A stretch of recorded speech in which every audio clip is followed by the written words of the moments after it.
오늘 본문 베드로후서 2장을 보면 하나님이 거짓 선지자들의 문제를 적나라하게 지적해 주십니다. 그들이 왜 심판을 받을 수밖에 없는가에 대한 이유가 이 말씀에 명확하게 제시되어 있습니다. 14절을 보시면 음심이 가득한 눈을 가지고 범죄하기를 그치지 아니하고, 음심이 가득한 눈을 가지고 끊임없이 죄 지을 기회를 찾는 자들, 그 눈에 음심이 가득하다 하는 그 말은 1차적으로 하나님이 보이지 않는다라는 것입니다. 그들은 하나님을 보지 못하는 자들이다. 이 세상에 존재하는 모든 것들은 다 그들의 눈에 자기의 정욕을 채워주는 도구로밖에 보이지 않는 것입니다. 이 교회가 얼마나 거룩한 교회입니까? 그들에게 있어서 이 교회는 자기를 드러내는 무대로밖에 보이지 않는 것입니다. 자매들을 볼 때, 여자를 볼 때 음심이 가득하여서 성적인 대상으로밖에 보지 못하는 그 눈입니다.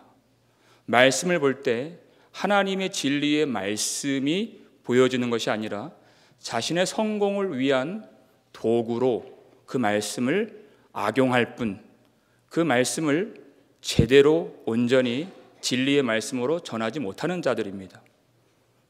교회 안에 거짓 교사들이 있다, 이렇게 말씀하시죠. 예수님이 그 일을 경고하시는데 마태복음 7장 15절을 보시면 읽겠습니다. 거짓 선지자들을 삼가라. 양의 옷을 입고 너희에게 나아오나 속에는 노략질하는 일이라, 이렇게 되어 있어요. 양의 옷을 입고 너희에게 나오나 그랬어요. 그러니까 그 겉모습이 누구보다도 하나님의 자녀 같고 거룩한 하나님의 종 같은 모습인데 그 겉모습에 속아서는 안 된다라는 것입니다. 그 속을 봐야 되는데 노략하는 일이라, 이렇게 말씀하세요. 그러니까 겉으로 그가 얼마나 말을 잘하는지 그게 중요한 게 아니다. 얼마나 공부를 많이 했는지 그게 중요한 것이 아니고, 얼마나 외모가 수려하며 또 그 외모가 얼마나 선하게 보이는가, 그것을 보는 것이 아니라 그 속에 무엇이 들어있는가를 봐야 되는 것입니다. 노략하는 일이라, 빼앗는 것이 들어있다. 주님의 종은 주님을 닮은 종인 것입니다. 우리 주님은 우리에게 주시는 주님이시죠. 자기의 목숨까지 아끼지 아니하시고 주신 주님이십니다. 마귀의 특성은 뭐냐면 빼앗는 것이 마귀의 특성이에요. 하나님의 자리까지 찬탈하고자 했던 것이 마귀예요. 노략하고 빼앗는 것. 그러니까 주님의 것이 들어있는지 아니면 사탄의 것이 들어있는지 그 안에 있는 것을 볼 줄 알아야 된다. 예수님이 어떻게 보라고 하셨습니까? 그들의 열매로 그들을 알리라, 이렇게 말씀하셨어요. 가시나무에게서 포도 열매를 따겠느냐, 엉겅퀴에서 무화과 열매를 따겠느냐, 그들은 항상 나쁜 열매를 맺느니라, 이렇게 말씀하십니다. 그 나쁜 열매 중에 하나가 뭐냐면 그들은 돈을 너무나도 사랑한다는 것이에요. 그 예가 여기에 나오죠.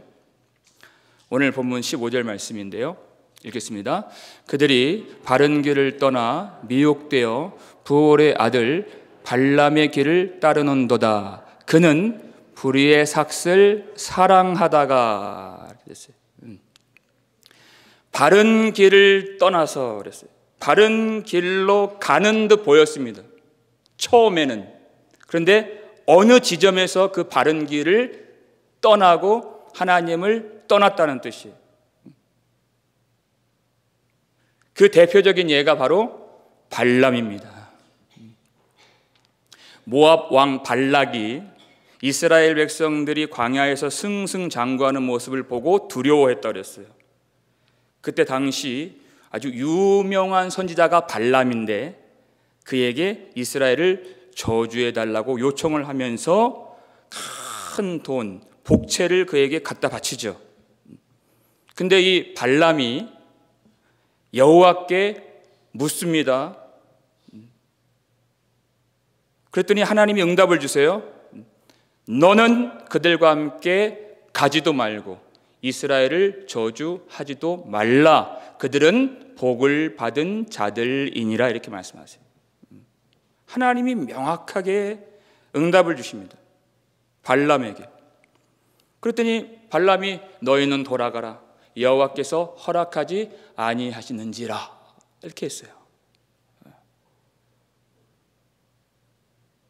말은 그렇게 하는데 그의 마음은 이미 복채를 받고 그 길로 가고 있었습니다. 하나님이 그 마음을 아시고 중심을 아시죠. 이미 그 길을 따라가고 있어요. 여러분, 기도를 하는데 항상 거룩한 마음과 중심으로만 기도를 하는 것이 아닙니다. 발람을 보면 알 수 있어요.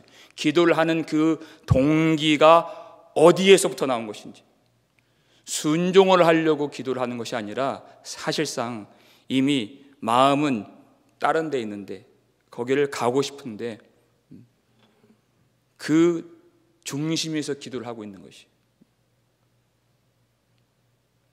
이미 그의 걸음은 거기를 향하고 있어요. 욕심이 그 속에 가득해서 하나님의 그 말씀이 들리질 않습니다. 하나님이 가지 말라고 했잖아요. 그때 하나님은 어떻게 막으세요? 말 못하는 나귀를 통해서 막으신다는 것이에요. 16절 말씀 보여주세요. 읽겠습니다. 자기의 불법으로 말미암아 책망을 받되 말하지 못하는 나귀가 사람의 소리로 말하여 이 선지자의 미친 행동을 저지하였느니라 했어요. 이 모압 왕이 보낸 고관들을 발람이 따라가죠. 그 길에 누가 서 있습니까? 여호와의 사자가 칼을 빼어 들고 서 있는, 하나님이 진노하심으로 보내신 여호와의 사자, 심판의 사자가 그 길을 가로막고 있었어요. 근데 발람이 전혀 보지 못해요. 왜? 탐심으로 마음이 완전히 채워져 있기 때문에, 막혀 있기 때문에 정말 봐야 될 것을 보지 못하는. 근데 그 광경을, 칼을 빼어들고 서 있는 여호와의 사자를 누가 봅니까? 그의 나귀가 보았다는 거예요. 말 못하는 나귀가. 그 나귀가 그 여호와의 사자를 보고서 가지 않습니다. 그 옆에 있는 밭이 있는데 밭으로 내빼는 거예요. 이 발람을 태우고 있는데. 그랬더니 발람이 채찍질을 합니다. 그래도 가지 않고 담벼락에 탁 붙어가지고 꼼짝도 안 하는 거예요. 또 채찍으로 때리는 거예요. 그랬더니 웅크리죠. 나귀가 완전히 안 가겠다는 겁니다. 그러자 발람이 그를 이제 더 막대기로 때리는 그런 장면이 나와요.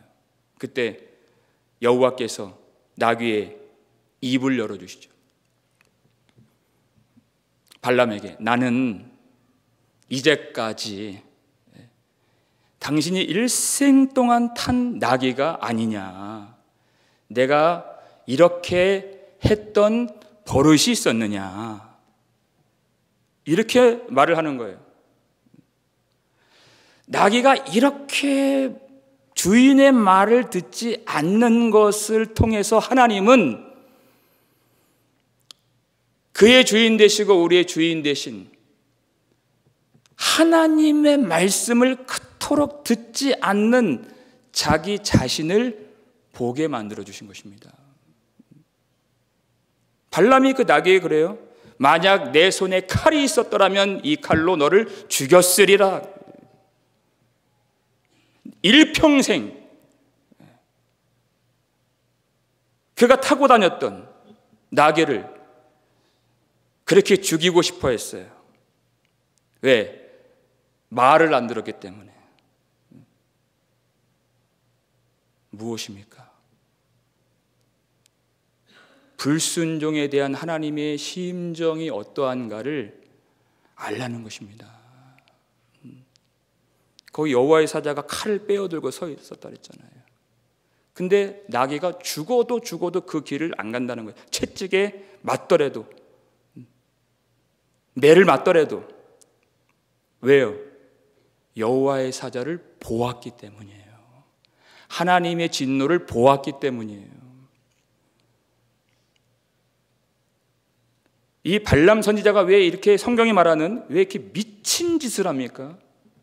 왜 끝간데 없이 그렇게 죄악을 향해서 달려가고 있습니까? 하나님을 보지 못하기 때문입니다. 하나님의 진노를 보지 못하기 때문이에요.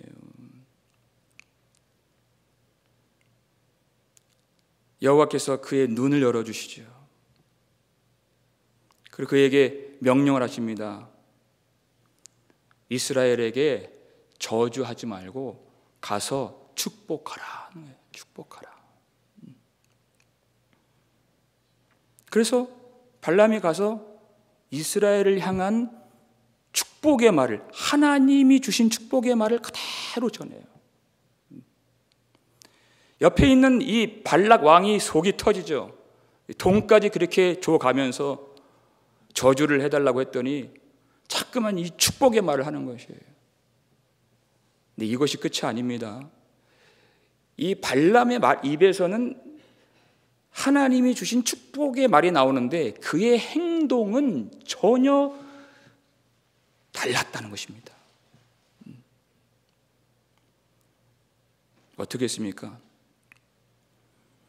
모압 여인들이 자기의 신 바알을 섬기려고 제사하러 갈 때 이스라엘 백성들이 그 제사에 가담케 해서 우상을 섬기도록 만들고 이방 여인과 음행을 하도록 만들었다는 것이에요.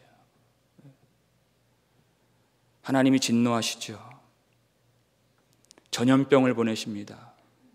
수많은 사람들이 그 병 때문에 죽어나가는데 비느하스가 이방 여인과 그 이스라엘 한 남자가 장막으로 들어가는 것을 보고서 그가 갖고 있는 창으로 그 남자와 그 여자 배를 뚫어버리죠.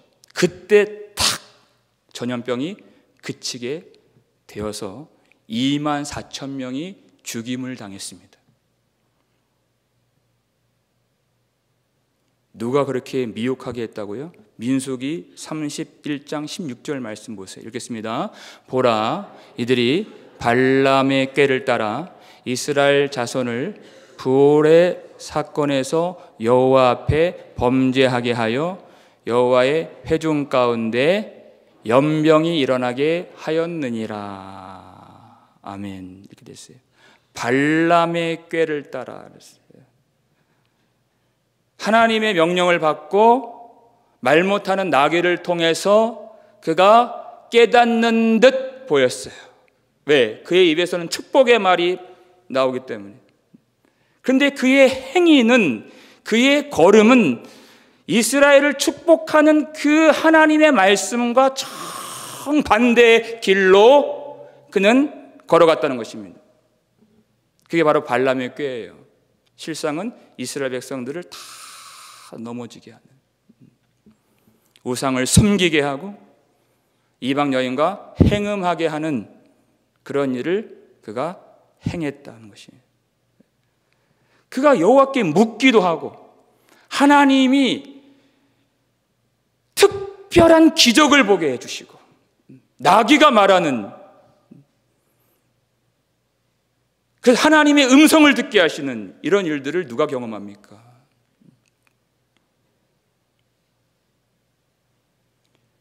하나님이 그에게 놀라운 하나님의 말씀을 깨닫게 해주시고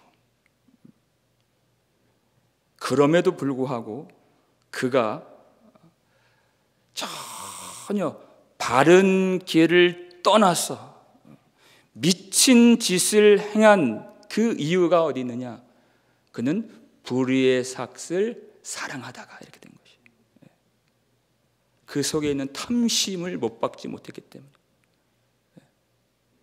불의의 삭슬 사랑하는. 그러니까 재물을 얻는 길을 갈 것이냐, 아니면 하나님을 진정 따르는 바른 길로 갈 것이냐, 그 갈등 속에서 결국 그는 바른 길을 버리고 하나님을 버리고 재물을, 불의한 삭슬 취하는 그 길로 행했다는 것입니다. 성경이 이 부분을 경고하는 것이 사역자들에게만, 목회자들에게만 주신 말씀이 아니에요. 디모데전서 6장 10절 말씀을 보여주세요. 읽겠습니다. 돈을 사랑함이 일만 악의 뿌리가 되나니 이것을 탐내는 자들은 미혹을 받아 믿음에서 떠나 많은 근심으로써 자기를 찔렀도다 그랬어요. 돈을 사랑함이 일만 악의 뿌리가 되나니 그랬어요. 돈이 일만 악의 뿌리가 아니라 돈을 사랑하는 마음인 것입니다. 내 마음. 그것이 일만하게 뿌리가 된다. 모든 악이 다 여기에서 자라나게 된다. 돈을 사랑하는 마음에서 비롯되게 된다는 것이에요. 그러니까 돈을 사랑하는 마음이라는 것은 무엇입니까? 하나님이 우리의 인생을 붙들어 주시고 하나님이 약속하신 구원의 날까지 우리를 보호해 주신다는 믿음이 없는 그 불신앙의 씨가 바로 돈을 사랑하는 마음을 만든 것이죠. 믿음이 없는 것입니다. 그래서 하나님보다 불의의 삭슬을 더 사랑하게 되는, 하나님을 버렸기 때문에 하나님 없는 삶의 모든 근심과 고통이 이제는 그를 찌르게 되는, 그 인생이 얼마나 공허한 것입니까? 하나님을 그가 버렸기 때문에 그렇습니다.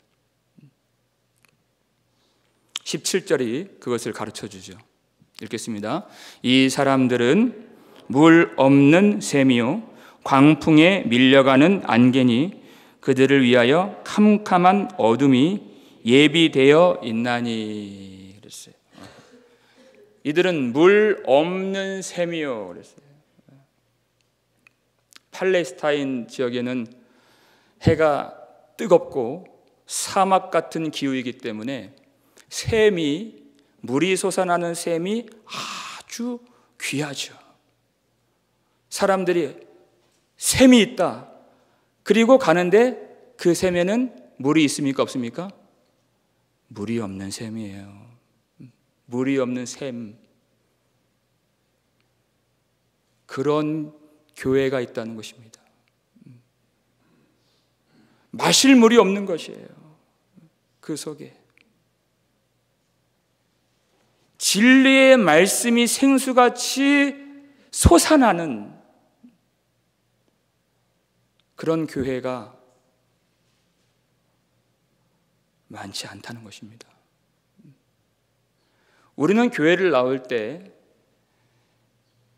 세상에서 들을 수 있는 어떠한 정보나 교훈을 듣기 위해서 여기 나온 것이 아닙니다. 그런 것들은 우리의 마음을 더 공허하게 만드는, 우리의 영혼을 만족해 하지 못하는 것들입니다.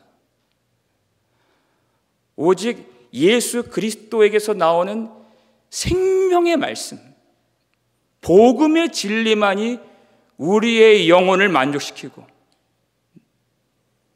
우리를 하나님께로 그 말씀이 인도해 주시는 것입니다. 교회를 나오는 것은 바로 그것이죠. 어떻게 해야 하나님을 만날 수 있는가를 깨닫고 더 깊이 알고 하나님이 우리에게 주신 생명이 더 풍성하게 되길 원하여서 우리가 주님을 찾는 것입니다. 물이 없는 샘 같은 교회가 되어서는 절대 안 된다는 것이에요. 잠언서 13장 14절 말씀인데 읽겠습니다. 지혜 있는 자의 교훈은 생명의 샘이니 사망의 그물에서 벗어나게 하느니라. 아멘. 지혜 있는 자의 교훈은 지혜가 있는 하나님이 보내신 그 속에 하나님이 머물러 계시는 그런 사람의 교훈은 생명의 샘이니 그랬어요. 하나님의 종이에요.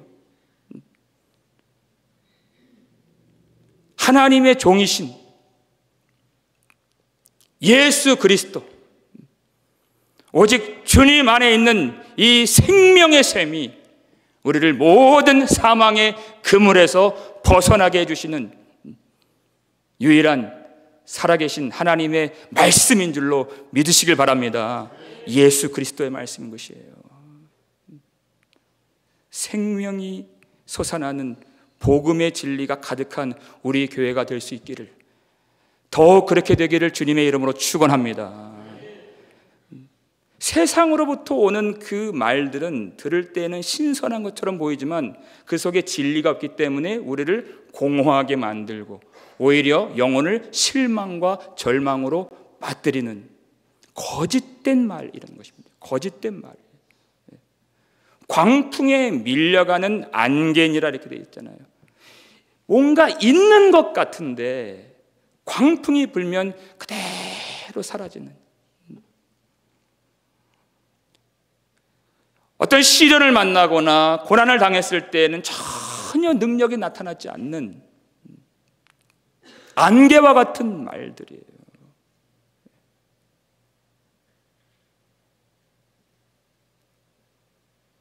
오히려 그 영혼을 파멸로 이끌어가는, 그리고 교회를 더 힘들게 만드는, 혼란스럽게 만드는, 그들에게 무엇이 예비되어 있습니까? 그들을 위하여 캄캄한 어둠이 예비되어 있나니 그랬어요. 탐심으로 그 마음의 눈이 완전히 닫혀진 어둠 속에 지나는 그 사람, 그에게 걸맞는 심판이죠. 캄캄한 어둠이 예비되어 있나니. 거짓된 말로 교회에 있는 사람들의 눈을 완전히 가리는, 맹인이 맹인을 구덩이로 인도하는 그런 자들에게는 하나님이 반드시 어둠과 같은 심판을 내려주신다. 예비되어 있다. 이렇게 되어 있어요. 오늘 보면 마지막 18절 말씀 읽겠습니다. 그들이 허탄한 자랑의 말을 토하며 그릇되게 행하는 사람들에게서 겨우 피한 자들을 음란으로서 육체의 정욕 중에서 유혹하는도다. 그들이 허탄한 자랑의 말을 토하며 그랬어요. 자랑의 말을 토한다. 이 시대에 많은 사람들을 매료시키고 또 많은 사람들이 즐겨 듣는 그 말씀들을 종종 들을 때가 있어요. 그러면 어떤 말씀들은 하나님의 말씀이 없고 정말 이 말씀 그대로 허탄한 자기 자랑만 늘어놓는 그런 말씀들이 참 많이 있습니다. 여러분, 분별할 줄 아셔야 됩니다. 분별할 줄 알아야 돼요. 너무 듣기가 좋아요. 너무 아름다운 말들인데 하나님이 주신 말씀이 아니에요. 그 목사님이 참 대단하다, 그 교회가 참 훌륭하다만 남고 우리를 죄에서 건져주신 예수 그리스도 십자가의 복음과 부활의 영광이 전혀 없는 허탄한, 정말 쓸데없는 그런 자기 자랑의 말일 때가 참 많은 것을 봐요.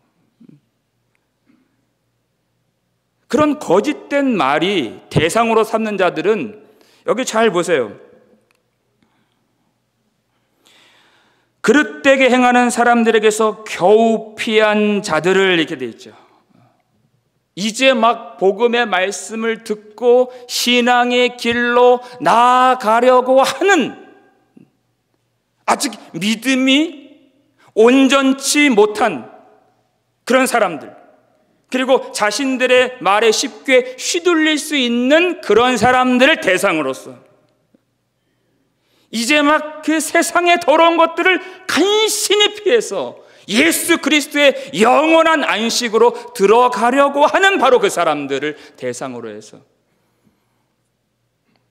오히려 그들을 더 멸망으로 빠지게 만드는 그런 일들이에요. 그런데 분별력이 없을 때에는 그 말이 참 듣기 좋습니다, 여러분. 얼마나 그것이 달콤하게 느껴지는지 몰라요.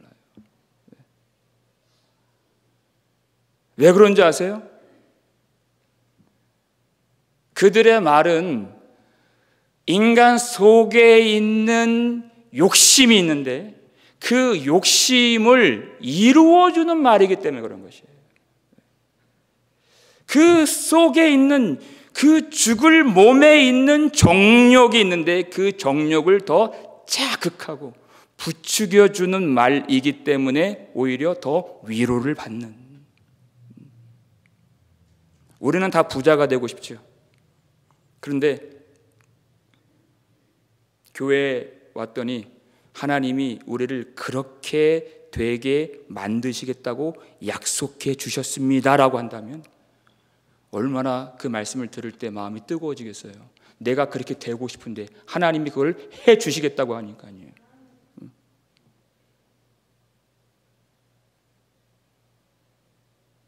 지금 아멘 하면 안 되는 타임인데 아멘 하신 것 같아요. 지금 잘 들으셔야 돼요.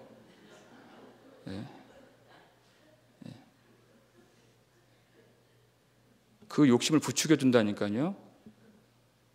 그 속에 음란한 마음들이 있는데, 내 정욕이 있는데 복음을 오해하게 만든다는 거예요. 하나님의 사랑을 왜곡시켜요. 그러니까 그 말씀을 듣고 더 거침없이 죄를 짓는 대로 나아가게 만든다는 것입니다. 이스라엘 백성들이 그랬잖아요, 과거에. 하나님이 우리 가운데 계시니 우리는, 여기서 아멘 하지 마세요, 괜찮습니다, 우리는 멸망하지 않습니다 라고 했다는 것이에요. 하나님 뭐라고 하세요? 그들이 내 백성의 상처를 가볍게 여기면서 말하기를 평강하다 평강하다 하나 평강이 없다. 그들이 하나님을 얼마나 떠났는지를 전혀 말하지 않아요. 그들이 하나님의 진노 앞에 있다는 사실을 전혀 보지를 못해요. 발람이 그 길에서 칼을 빼들고 서신 여호와의 사자를 보지 못했던 것처럼 정말 봐야 될 것을 보지 못해요.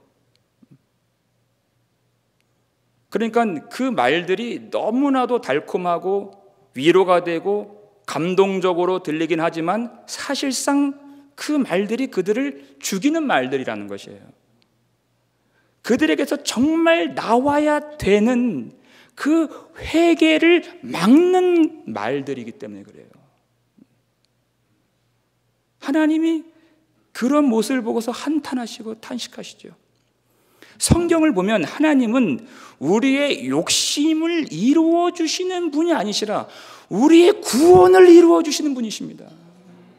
그 정욕과 탐심을 이루어 주시기 위해서 예수님이 이 땅에서 죽으신 것이 아니라 그 정욕과 탐심이 예수님 십자가에서 죽으실 때 함께 못 박히게 하시려고 예수님이 우리 대신 십자가에서 죽으신 것입니다.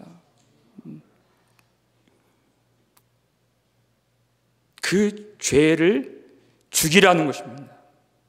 정욕의 길을 버리는 것입니다. 그리고 하나님께로 돌아오라는 것입니다. 그게 회개하는 것이죠.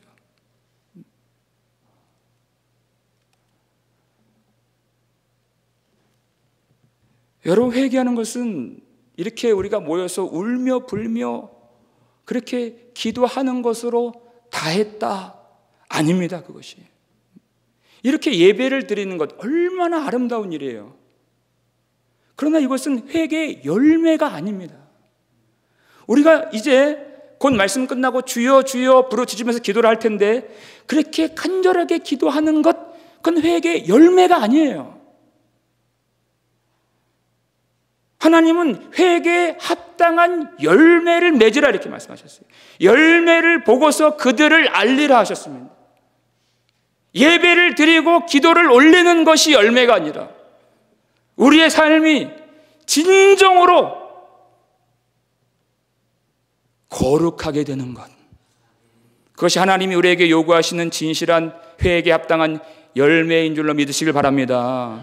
바른 길로 걸어가는 것이, 발람은 기도도 드리고 거룩한 축복의 말도 할 줄 알았던 사람이었어요.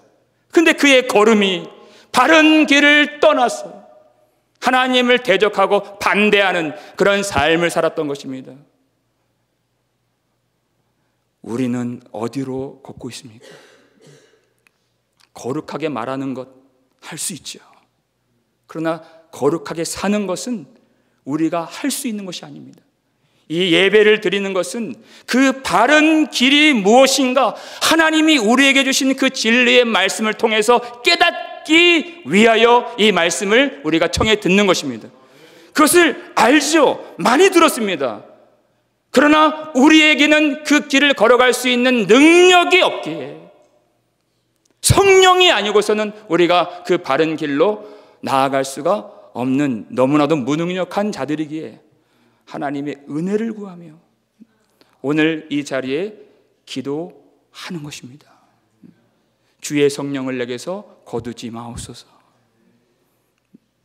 여러분, 그 길로 걷기 위해서 우리가 반드시 오늘 이 저녁에 우리를 위해서 십자가에서 자기를 내어주신, 그리고 우리를 용서해 주시고 모든 죄를 씻어주신 우리 구주 예수 그리스도의 영광, 주님의 영광 꼭 보실 수 있기를 주님의 이름으로 축원합니다.